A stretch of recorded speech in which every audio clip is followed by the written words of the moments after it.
Welcome to RVing in New England, the nation's only forum that puts you on stage with some of the biggest names in the RV industry.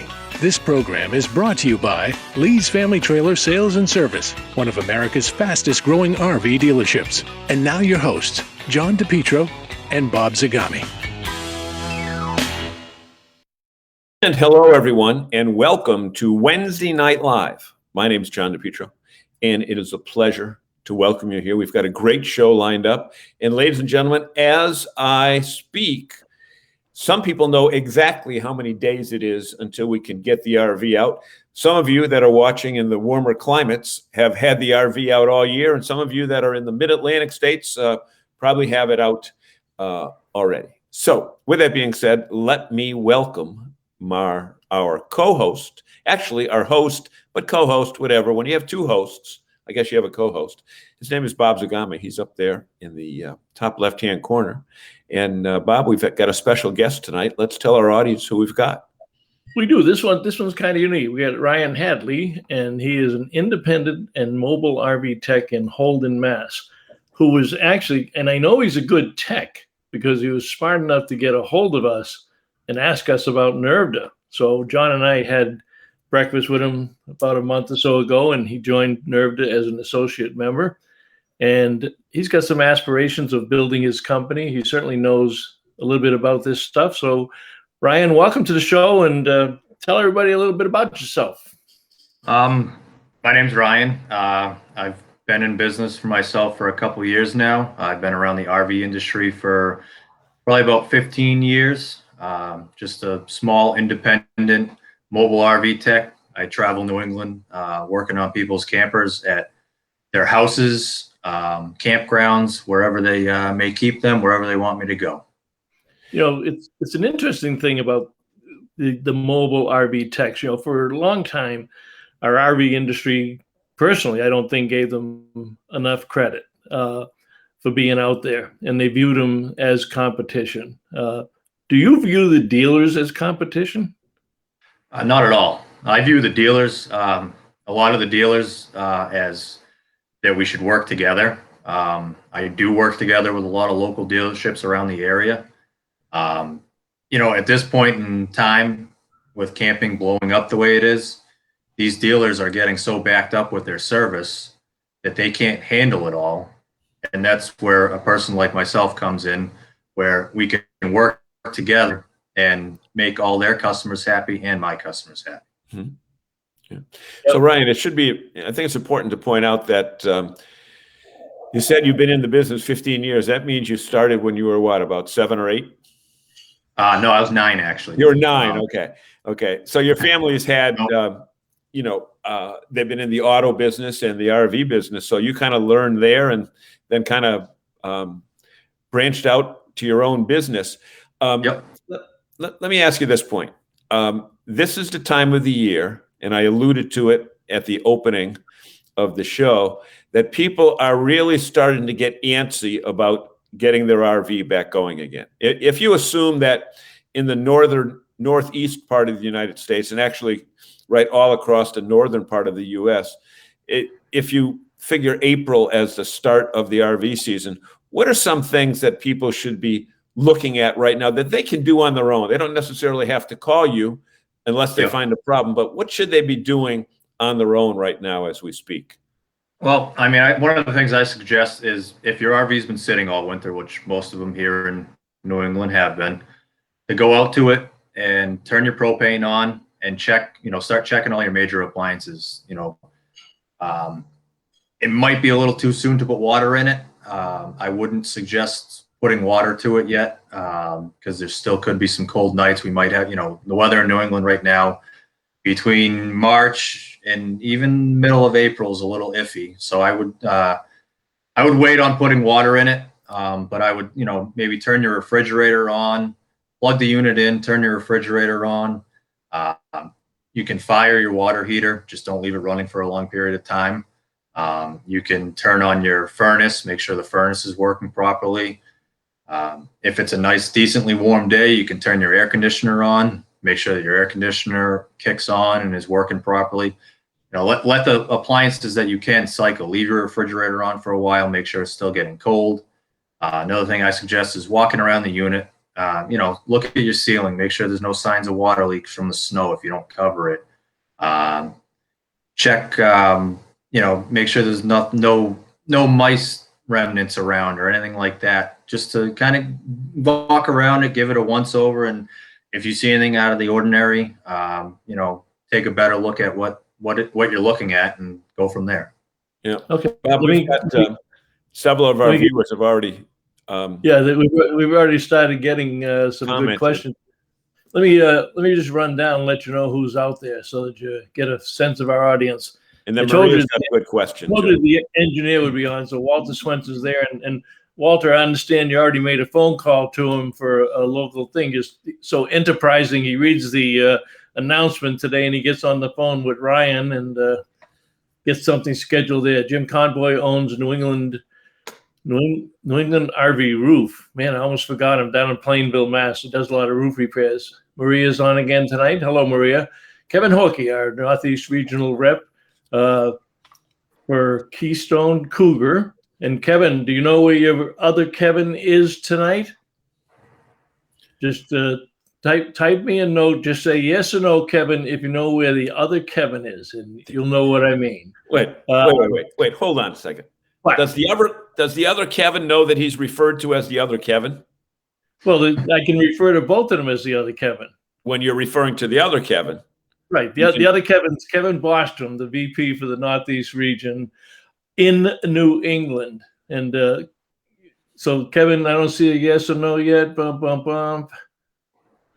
I'll get back. I got to read the big print. Maria says, here's the first real question. So, question: if he is an RV tech, can he work on things that are warranted? How do you handle warranty work, Ryan? If it's an aftermarket warranty, I can handle the warranty myself. I call the company. I can start the claim. If the customer hasn't started the claim, I can handle the aftermarket warranties from step one to step, throughout all the steps. As far as a manufacturer's warranty, like a new unit that's sold, the dealership that you bought it from, you can contact them and you can ask them if they would allow me to do the work to the unit.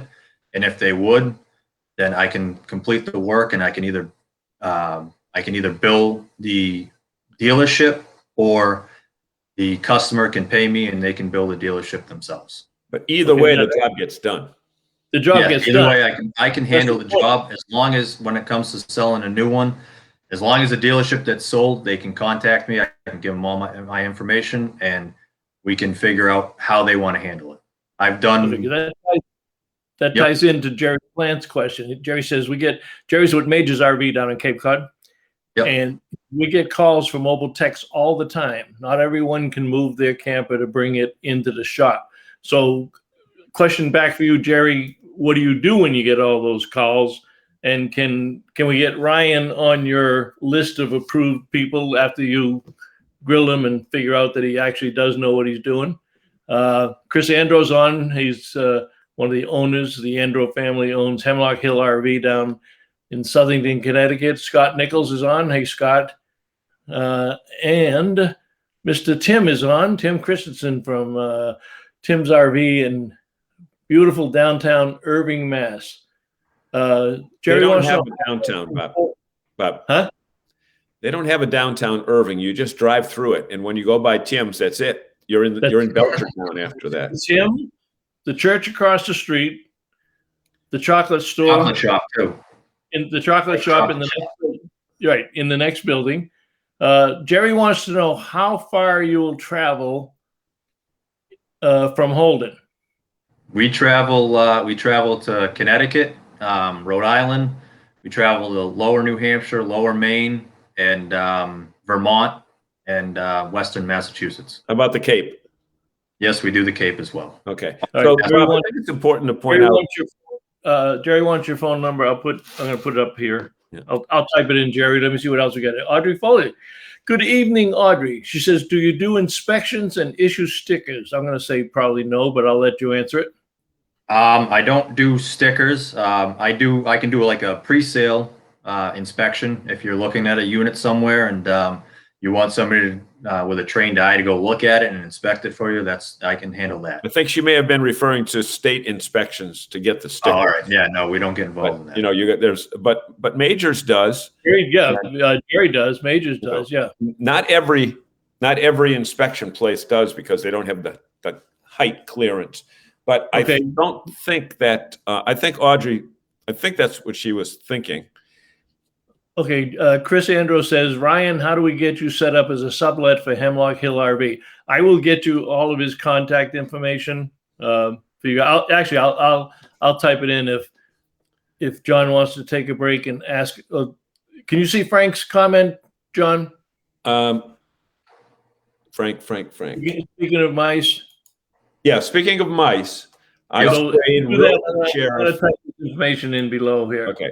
Speaking of mice, says Frank, I sprayed rodent sheriff around the base and tires in the fall, as well as under the cabinets. No mice, squirrels, etc. So, Ryan, what do you think of those?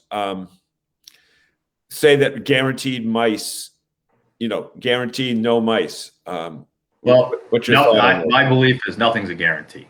Right. I believe there's, you can buy the over-the-counter stuff. What we used to do with our personal camper is we used to take paper plates and paper towels, and my wife would soak them in, I can't think of what she used to soak them in peppermint oil. And she would put them all over the camper, and we never had any signs of mice in our camper at all the whole time we owned it. Yeah, because most of those commercial mouse repellents are some derivation of peppermint smell anyway. Well, a mouse has a very keen sense of smell, and I guess peppermint is very strong for their nose, so they can't, they'll get deterred away from it. Yep. Our friend Greg Gerber, we don't know whether Greg is calling from either Wisconsin or Arizona, but Greg says, how long do your customers typically need to wait for service? Can you get to people the same day they call? Go ahead, Ryan. Sometimes it's possible to get to you on the same day you call. What I usually do is I try to schedule things for the week, and I try to even schedule things for the next night, and we try to stay in one area for the day. Or if we're coming back from an area, like if we go to the Cape and we work on something in the Cape, then on the way back, if we have jobs somewhere off of the 495 area, we try to work our way back and do it in a way that we can make sense of it. So if you called me that morning and said, hey, I'm in Middleborough, where are you? I need this fixed. And we're on our way back from the Cape. If time willing, we can stop in and take a look at it and see what we can do. It's a matter of where we are that day. I do my best to get to customers as quick as I can. It's how the cookies fall. And Ryan, wouldn't you also say that if people do some of that troubleshooting on their own, it's not really troubleshooting, but prepping on their own, before the season starts, obviously, I mean, you'll go crazy in July and August just from, people that might not even be from the area that call you. Yeah. But it's really preventive maintenance. Wouldn't you say that that's so important when you see, some of the problems that you've got to deal with? If people were just a little bit more proactive, then it wouldn't have been a circumstance that it turned out to be.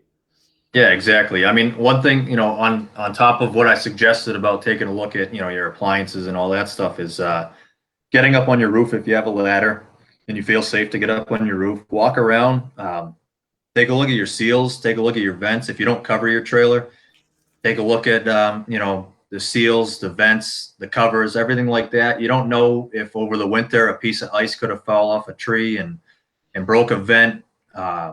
It's good to get an eye on things, and that way, if you get a jump on it, and right now is it's not slow, but it's not as busy as it usually is. So if you call me, we can get out to you quicker, and we can take care of those issues. So come the end of April, May, when the campgrounds start opening, you're good to go. You're ready to go camping. Our friend Don Barone from Connecticut says, I think he's still in Connecticut. He hasn't hit the road yet. How big of a repair job can you do on a call? Well, I'll answer that. That's impossible to answer because you really don't know what the situation is. If you're driving down an interstate highway and your rear cap blows off, you can probably fix it to the point where they can get off the highway. But right, I mean, every call is going to be different and unique. Exactly. I mean, you can't really judge a call. What I say is, we don't get involved in the major repairs on site or anything like that. As far as, we do minor roof repairs. We don't do whole roofs on site. We can. The problem with that is we're not in a closed area. So if you start doing a roof repair and the weather isn't going to be good for a day or two, you take the risk of everything getting wet. Some of the major slide repairs, it's tough to do in a campground or at people's house, because if you have to actually elevate the slide to fix something, you're not on level ground. It's not like a dealership where you're in a garage. It's perfectly level. And would you say, Ryan, that, to draw the analogy, and I know there's going to be so many first timers that you deal with this year, and you probably dealt with so many first timers last season as well, but this year is going to be even greater. You're more of an emergency room doctor than a primary care physician. Would that be a pretty good analogy? Yes and no. I'm an emergency doctor when somebody calls me and their water heater doesn't work or their furnace doesn't work.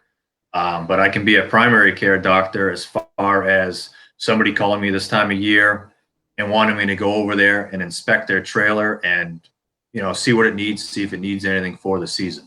Right. And speaking of inspecting the trailer, let me go back to what Audrey might have said. And Bob, I think this is where we may have both thought the same thing. And I know I've sent business to Jerry Plant on this.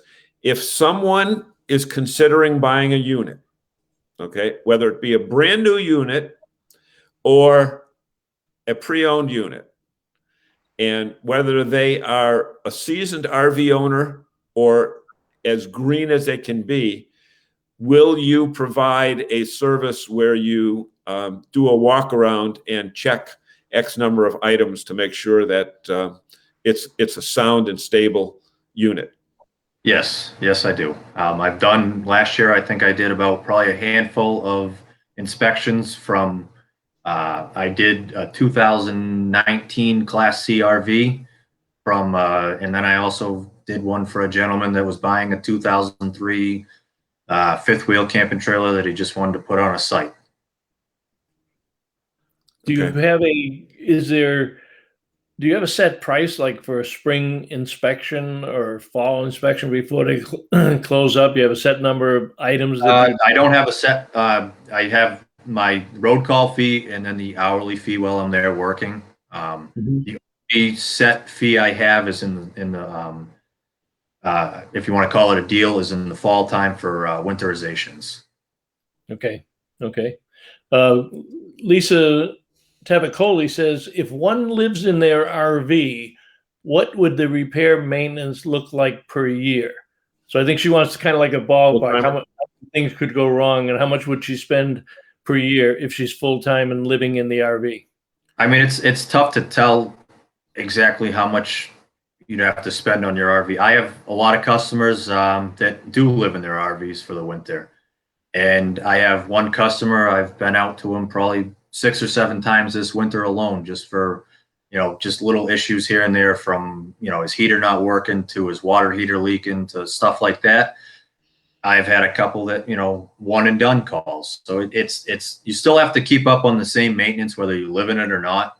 You still keep an eye on your seals. Obviously, you're going to be using your appliances a lot more throughout the winter and throughout the summer. So you're kind of putting a double load on your appliances for the year. So you just make sure that everything's working properly as far as, all your major appliances and everything. But it's still a matter of the same maintenance and everything, as far as keeping an eye on everything, trying to see the warning signs of something leaking. Because if you catch a water leak quick, it's it's a lot cheaper catching it quick than it is letting it go a long time. Yep. Chris Andrew says major repairs should really be in a controlled environment for best results. I think you'd agree with that. Tim. But however, Bob, and Ryan, remember we told you before we went on the air, we said we get a lot of different types of people that come on this show. And to show you, case in point, Walter Swenson says, doing whole roof repairs in March and April with cold and snow is my specialty. So right. Walter's our guy. Walter's our man. Yeah. So if you want a repair done in the middle of a blizzard, folks, just call Walter. He'll come out and he'll rip your roof off and put some cellophane over it, patch the hole that way. Walter, you should not be doing roofs or getting anywhere near the roofs anymore, but you do get up there. Tim was nice enough to say that Ryan is reliable and efficient and recommended. Dante's on from Windham, Maine. What's the cost for an inspection for a new rig? Depending on the travel time, it depends on where the RV is located, but I usually get between around 300 to 350 to inspect an RV. That includes travel time within, I would say, like the controlled area of Massachusetts and lower Maine, lower New Hampshire, stuff like that. Yeah, you can't. You're too cheap. You're too cheap. You got to charge them the travel time. You can't. If you went from Holden and Dante's up in Windham, Maine, and he's thinking about buying a motorhome up there, 3 hours. It's 3 hours. That's 6 hours out of your day. Yep. So you got to come the fee and then tack on to that the travel expense. Besides, Dante's loaded. It's tough to, the way I look at an inspection is it's not tough to price it out, but you want to give the customer the best bang for their buck because you're looking at their unit that they're going to spend a lot of money on. Mm-hmm. I agree. So Jerry says, I get a lot of people who've already bought a camper and need someone to show them how to use it. That's very interesting. Yeah. So I did quite a lot of those last year. A lot of people Yeah. And they might have gotten a walkthrough at the dealership, but they still weren't comfortable. And I went and showed them how to use all their major appliances. I had people videotape me as we were going through it and everything. And I always tell people at the end of stuff like that, feel free to call me with any question. There's no dumb questions or anything like that. Yeah. Now, the thing that we need to say here is when Jerry has those kinds of calls where the purchase has already been made, what he does is he tells people, I'm going to show up at noontime, okay? Have a hamburger, cheeseburger, a double sausage, hot and sweet, and 3 or 4 beers ready for me, which he will bill them time for, and then he'll do the inspection. So that's how he gets his hourly rate out of it. So Chris has got a question. We did cover it, but I'll ask Ryan to cover it again. Chris says, did you already share where Ryan learned about repairing RVs and certification? So go ahead and repeat that, Ryan. So if people don't know, it's a good point to point out that just joined us. We're talking to Ryan Hadley, who has an independent mobile repair and maintenance service out of Holden, Mass. And we thought tonight we kind of kick around independent reps and not kick them, but show the value of independent reps and why dealers should have a list of them on their wall for special occasions or when they get real busy. And campgrounds certainly know where they are because they like to call them.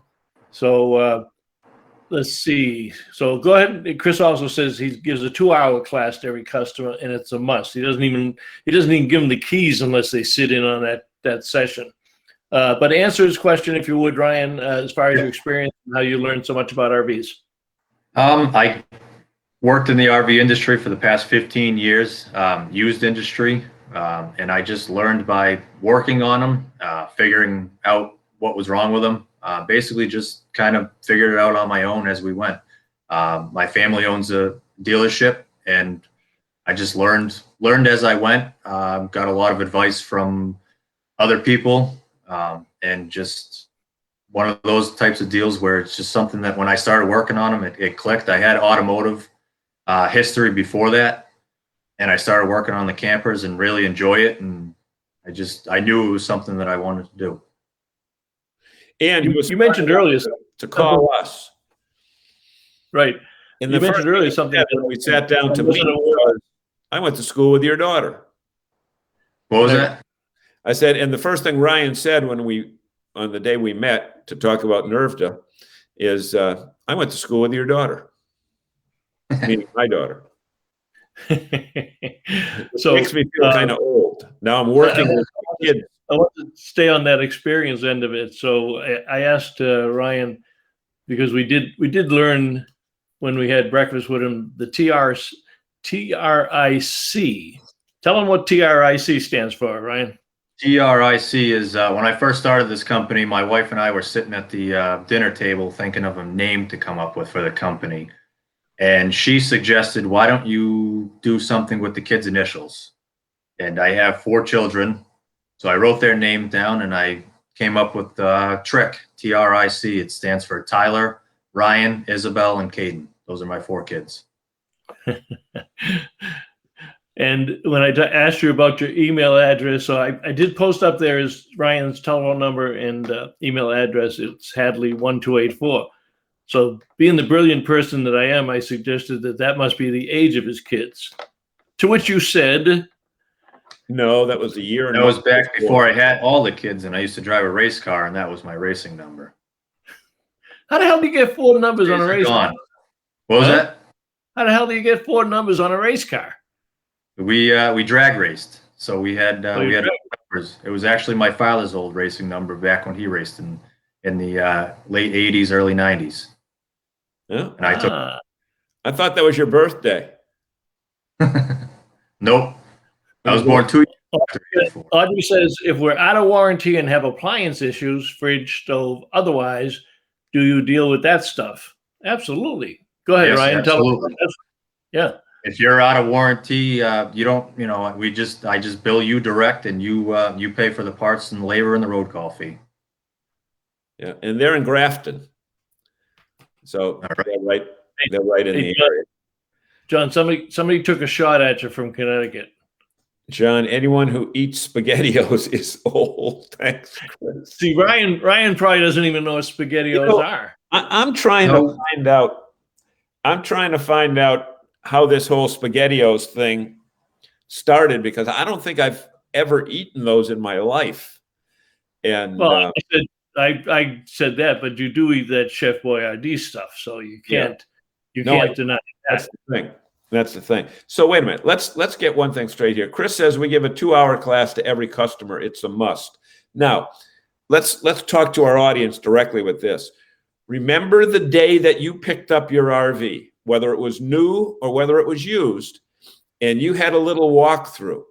Was your mind on that walkthrough, or was your mind on hitting the road with that unit, whether it was motorized or towable? My guess, if you're like me, is that all you're thinking of is, get me out of here. I can't wait to use this thing, right, folks? So, there's nothing wrong with having a refresher course. Even if you've been a seasoned veteran, have somebody come in, have somebody like Ryan come in, or Jerry, or, there's several of them that are, throughout the country, depending upon where you live, and watch what they do when they do their maintenance so that you could do it yourself the following year. But, you don't want to be messing with gas on your own, or electrical systems on your own, unless you have somebody there who's already trained in it. Hey, we've got to take a commercial break. I'll let you do it, John. Let me just mute the mic.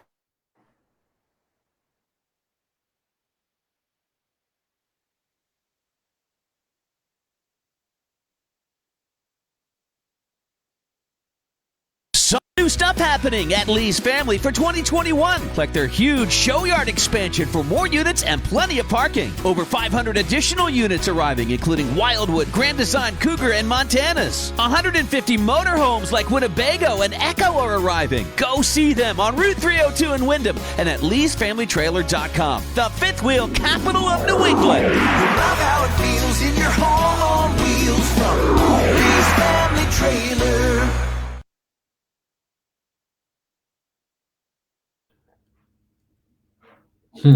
So, thank you so much for Lee's for joining us. And as we come back live, I'm looking at some of these questions. Ladies and gentlemen, these are great questions. And like Audrey said, look, somewhere I could see it there. We paid attention to everything. And it was clear that our walkthrough guy had no clue about our rig.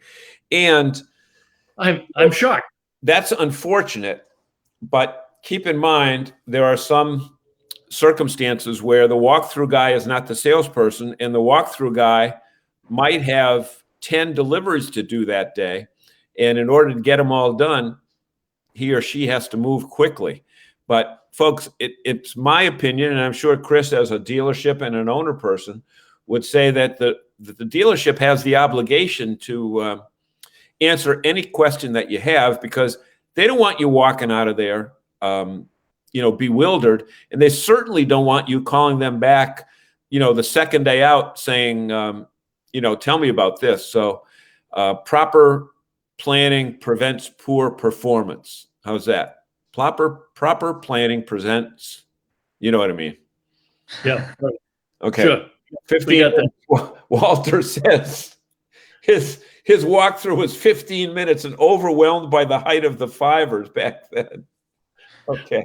And Don Barone, Don Barone, I've always said this, and I've done it. Videotape the walkthrough. Videotape the walkthrough. And I've had customers do that. They videotape me as I walk through their units and showed them. They've also wrote things down too. Yep. And it's not a situation now where you just have to videotape, but you've got your cell phone. Do it on the cell phone.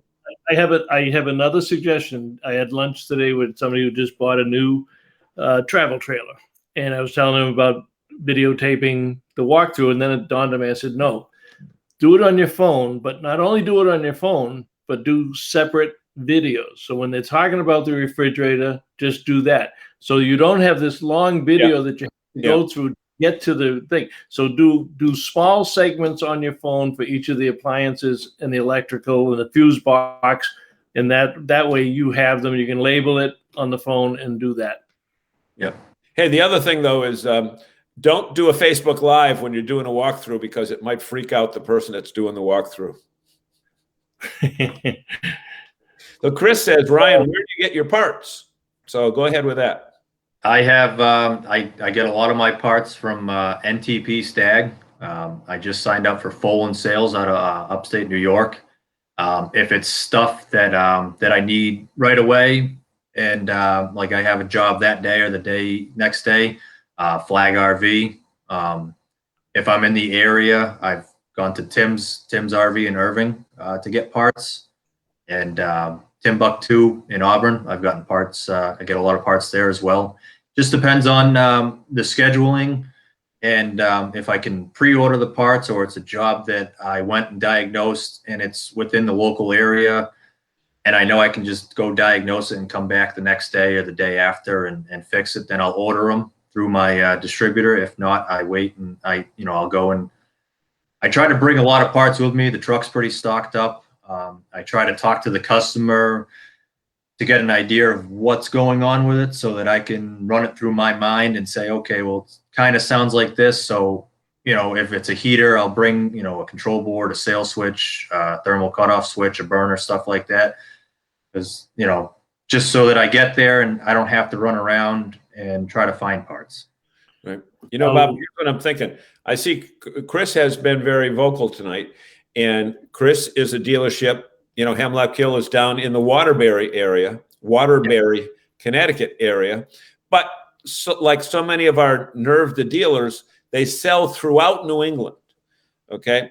But for example, in Chris's case, if he's got a customer up here in Massachusetts it's probably not cost effective for him to send a person up. So, Well, that's why he wants. That's why I would like to say on the show is, all these dealerships around the Northeast area, New England area and stuff, if you have a service person and you don't want to send them up to our area, or you don't have a service person and you're looking for somebody to handle your work in the area, give me a call.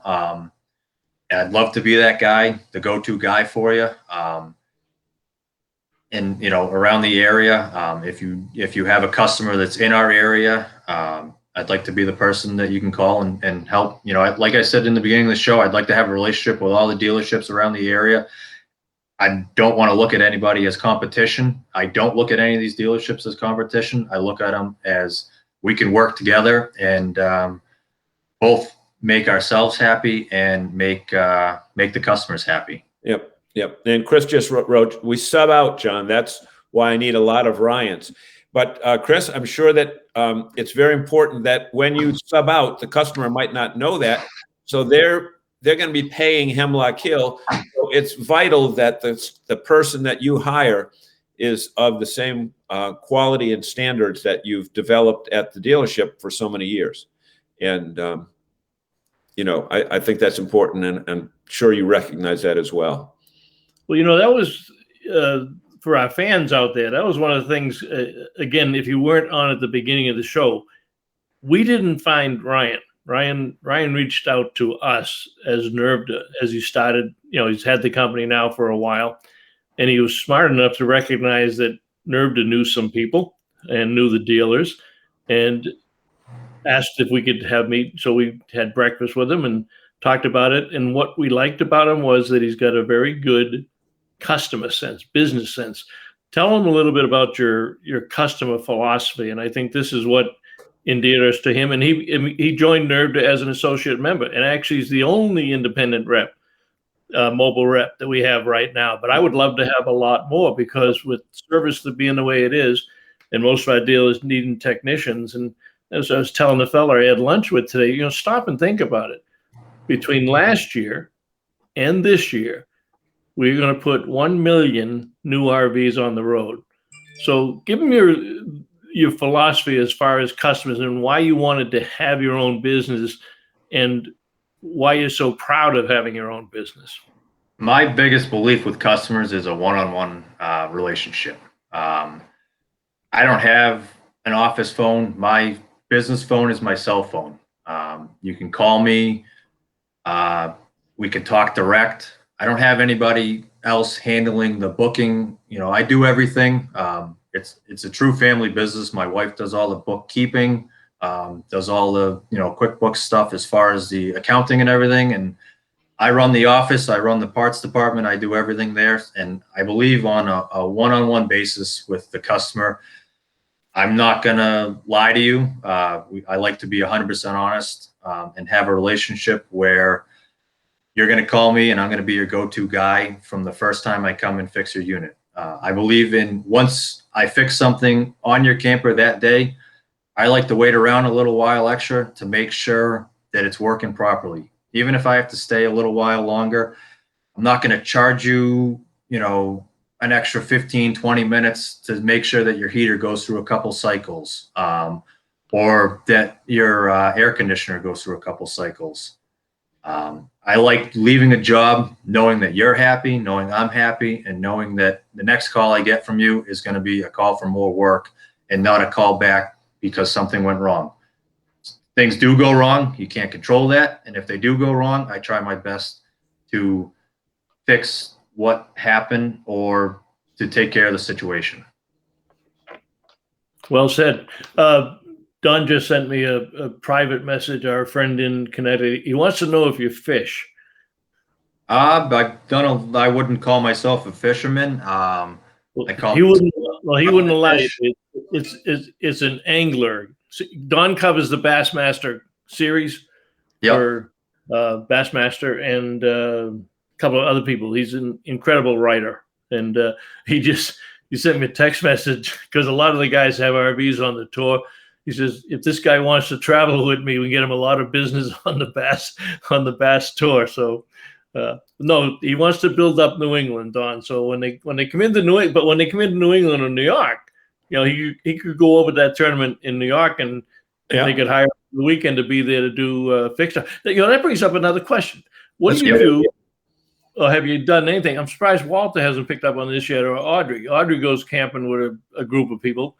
But when we get back to having rallies, which we hope next year, a lot of the Good Sam, the escapees, Northeast Regional Camping Charity does a big event down at Normandy Farms.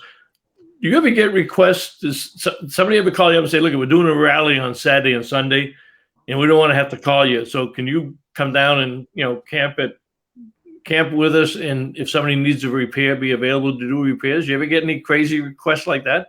I never have, to be honest with you. We haven't camped in a couple years. I used to, when we did go camping, if somebody said, hey, he knows what he's doing, I would give them advice and take a look at it. When we were on family trips, I tried not to start working on campers in the park just because I'd like to spend time with my family while I'm there. Well, yeah, but Walt just said we'd love to have him in Greenfield next year at our rally. And I don't know, they don't. Greenfield doesn't have rental cabins or something, but we could probably get a deal that'll loan you an RV for a weekend or something. We can talk. Now, as far as rally, what do you mean by that?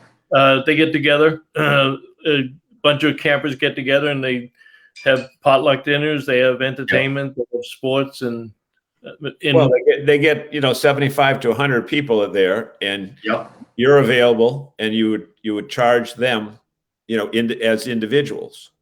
Right. You just do the work that would be available. And you could take your wife and kids, or you could participate in the rally and just be available. And then you go off for an hour and make a few bucks and fix somebody's water heater. Yeah. I've never done something like that before. So yeah, that'd be great. Yeah. But you get paid for it. I mean, you're not. Yeah. And Walter's such a nice guy. If anybody stiffed you, Walter would pick up the bill. I'd appreciate that. Yeah, but you got to go with Jason Cole because Jason makes good pizza. Right, Jason brings the pizza oven. I like food, I like beer. Walter says 100 to 150 RVs in the fairgrounds up there when they do their Good Sam rally. Oh, right. They come in like on a Thursday or something. They stay for the weekend, and they come longer than that. Yeah. Audrey says, I would like Ryan's number in the rig while camping locally in his range for whatever happens with that. I posted it up above there, Audrey, his email and his number. But you can call him. Anybody who's out there camping that needs service, you can call him because you never know. He might be in the next town over to do that. Yeah. I'd like to have Ryan something taking my rig to I'd like to have Ryan versus taking my rig to a dealership that isn't going to look at my rig for weeks and or promising a fix, and we take the rig home and find out not so much. And it's a good point, Audrey. And this is one of the reasons why when I talk to our dealers, I encourage them to find out who the local independents are for just that reason. Because if they get booked up, here's one thing to keep in mind is, not that I run a dealership. I've never run a dealership, but I did stay at a Holiday Inn Express last night, and it was very comfortable. So, but keep in mind, especially as we get close to the summer, these guys and gals work outside all year. He's working outside now in the middle of winter. So come the summer, if you're booked up as a dealer and you got a lot of stuff in the yard waiting for service, you call them up and say, come down. I got 3 or 4 units that you could probably whack out in a day, but I'll have them out behind the shop instead of in the shop. And Chris or Jerry, if I'm crazy on something like that, tell me. Or Ryan, if you think that's stupid, I'm a big boy. Jerry says Majors doesn't do on-site anymore because they go to a campground to do one job. People would see the truck and do as long as you're here type of thing. I'll bet you run into that too, right? Ryan's smiling. You must have hit a good spot there, Jerry. I do run into that, and if I go to a campground and I'm charging the customer a road call fee to go to the campground, obviously, and somebody comes up to me and says, while you're here, can you look at this? I've had it happen, and I've explained to the customer, that I can look at it, but I have to charge you a road call fee and I have to charge you an hourly fee, because it's not fair to the customer that originally called me to cover the road call fee to come down there, and you're not responsible for it. Yeah. Good. You have to be fair to everybody. You can't do that to the customer that originally called you. Yeah. That's the way I look at it. Response. Now, another thing to keep in mind here is that we were talking before. Is Ryan or Jerry a competitor to a dealer? And I think if Chris is still on, Chris will tell you the hardest thing to find these days are techs that know what they're doing. And you know what? If they can do that work on behalf of the dealership, hey, the customer doesn't care who does it, as long as it gets done and done properly. So they're not concerned whether you were working for them or working on behalf of them. All they want to do is get their refrigerator fixed or get their water pump fixed or get their... One thing I have learned over the years too, working on campers, is if you think you know everything, you shouldn't be in this business. There's situations where I've had a customer explain something to me on the phone and I get there and it just throws you for a loop. Sometimes that happens. So, I'm throwing this out there to anybody that's listening right now that wants to get involved with working on campers and stuff. You have to have a very open mind, and you have to have patience a lot when you're working on campers. All right. Now, Chris had asked earlier about how you learned about these things and certifications, and when we had breakfast with Ryan, we've suggested that he take the level 1 training at the RVTI, and he's going to do that.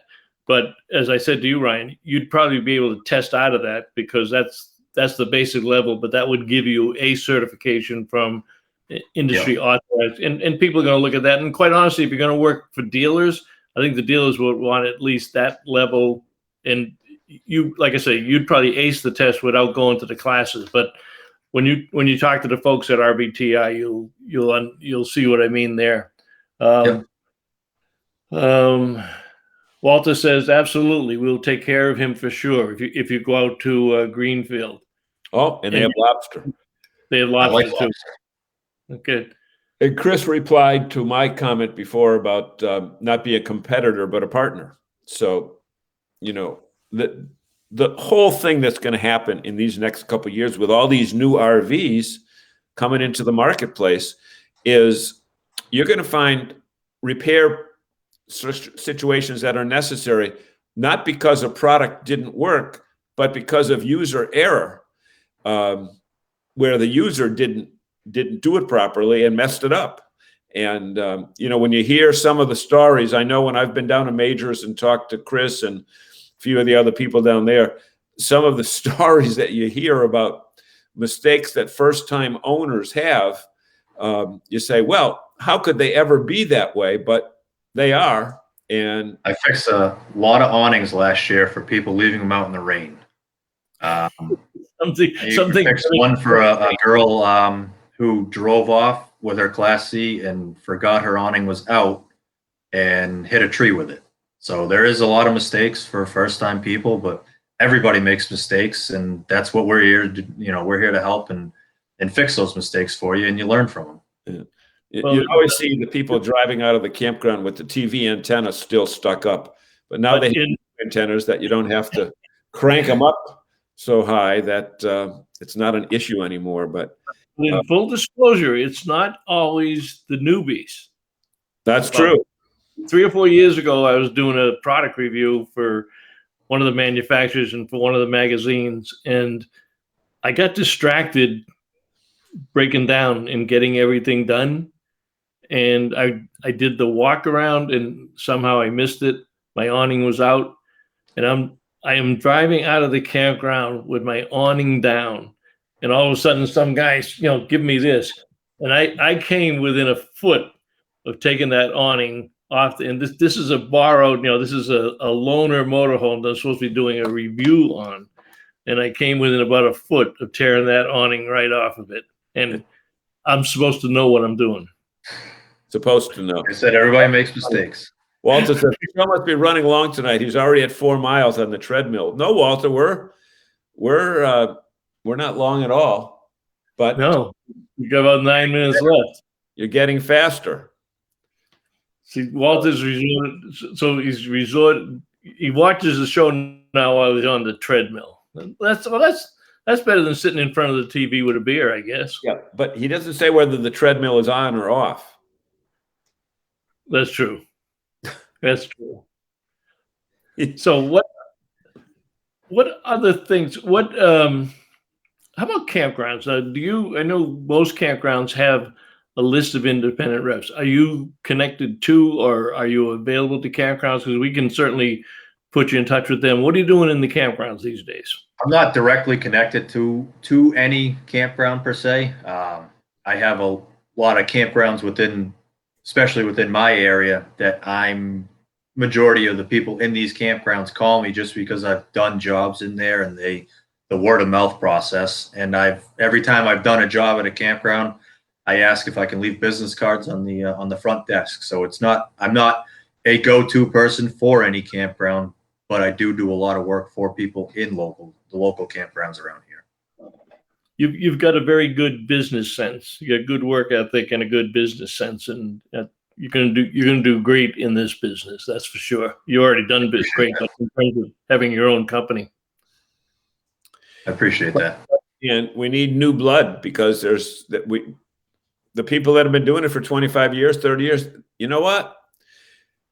They're old. They're getting old. Not that they don't know what they're doing, but they can't crawl under these things before. They can't, you got to, right, Ryan, you got to be a contortionist to do some of these things.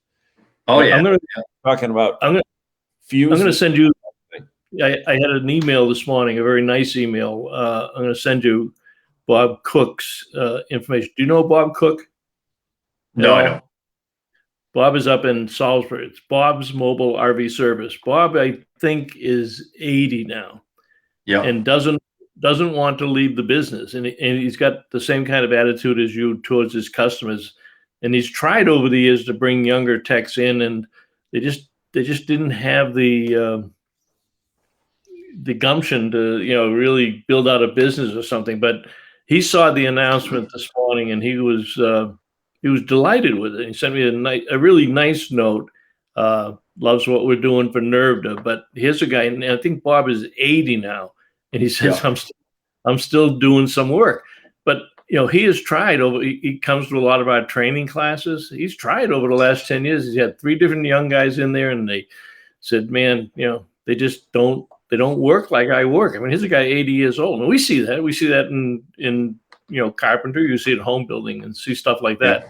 But he could probably refer you to a lot of business, and certainly has a customer base that trusts him for everything. Yeah, we can certainly put you in touch with him, and there's others. Is that a question coming out of your head, DePietro? No, there's a couple questions, a couple good questions. Frank Cates asked, Ryan, have you had a lot of calls on refrigerators not cooling well and installed additional small fans to the fins at the back, to get air? I have not installed. I've had a lot of calls last summer about fridges not cooling well. We've found control board issues. We've had a lot of, I wouldn't say a lot, but a few that had leaks in them that leaked out, and had to replace the whole fridge unit itself. But I have not had, I did not run into any issues, and haven't run into any major issues with cooling fan issues. Hey, this one, I got to put this one up because Jerry told us about this one a week or 2 ago, but I never thought of this. But can you read that one, Ryan? Yes, I can. So you had a customer, with all these sophisticated electronics, and being able to control it from your phone, and the one touch, and the one control.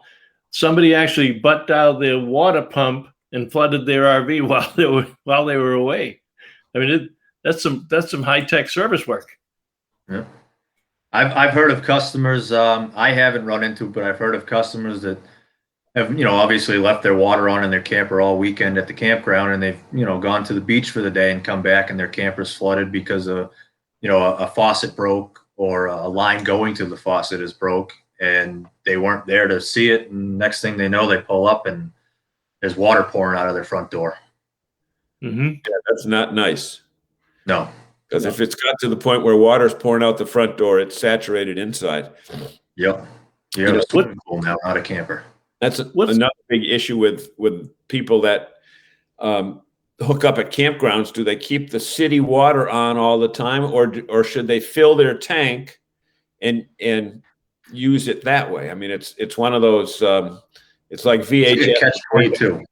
I mean, I've heard of. I know when I camped, I left my city water on all the time.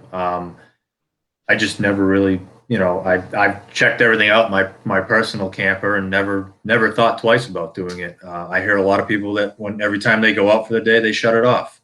That being said, getting back to what we said earlier about pre-season maintenance, once the warmer weather is here to for the year, and we're not going to get any cold spells. I mean, you can have one cold night and your camper is probably not going to freeze up. But if the weather's still looking like we're having 3 or 4 nights of below freezing, I wouldn't trust putting water in it. But when the warmer weather comes around, that's another thing for preseason maintenance. Put water to it, put city water in it. I suggest putting fresh water in the tank and running every appliance and checking, making sure there's no faucets leaking, making sure there's no lines leaking underneath. You got water coming out anywhere, and check all your drains. Make sure that your traps didn't freeze for some reason over the winter if there was water left in them. You don't want water coming out of anywhere. It's the biggest. That's one of the biggest things that ruins an RV is water. Or in anywhere. Yep. In or out. Water. Look, I'm not a techie by any means, but I think it's safe to say that water is not the friend of an RV. No. So I told you Walter was an engineer. So he says, remote control. What do you say here? Remote control in my pocket and had the awning start to open while driving on 495 with his big fifth wheel. And it is big. Then he says, smart water valve. Now Alexa turns the water off for me when we leave the RV automatically. He's got he does all that fancy electronic stuff. What's the weirdest request that you've had from a customer, or the weirdest problem that you've encountered before we close out here shortly? I'm trying to think. I don't know if I've had any real weird ones. I've had instances where somebody says their furnaces. I mean, I had one where the gentleman said he had 2 water heaters in his unit. It was the first time using the unit for the year, and he said he had no hot water. And I got to the unit and started checking the basic things, the water heater fired and stuff like that. And I ended up peeking behind the water heater and realizing that his valves weren't turned from bypass mode. So little stuff like that. I've shown up on jobs for propane issues where they were either out of propane or their propane valve was turned off. Huh. Propane turned off. Yep. Interesting. You can't make it, but you know what? We don't want, folks, we don't want you to be too proficient in everything you do, because then Ryan won't have a job. Wouldn't have a job, right? From that end, I have a lot of kids to feed, so exactly. Any closing comments, John, before we run the closing commercial? You know what? A lot of great questions. We always have to thank our audience for being with us in the live show, but also remember to share the show on Facebook and YouTube, depending upon how you're watching it, and let that whole new group of 1 million RVers in the last couple of years learn some of these great tips that we provide for our viewers. And just want to say thank you. Yeah. Ryan, any closing words for our fans and all your new I would just and like all to the say, people that want to call you? I'd like to say thank you for allowing me to be on the show tonight, for getting my business name out there. Thank you to all the people that commented on the show tonight. The dealers that need help as far as the service end of things go, feel free to reach out to me. I'd love to talk to you. And, like I've said from the beginning, we can work together. I don't look at anybody as competition. I look at it as us making a relationship as far as business and friendship, hopefully. Great. Super. All right, Ryan, thanks very much for joining us. And we will see everybody down the road. And one more play for our good friends at Lee's Family Trailer Sales in Windham, Maine, who is our sponsor.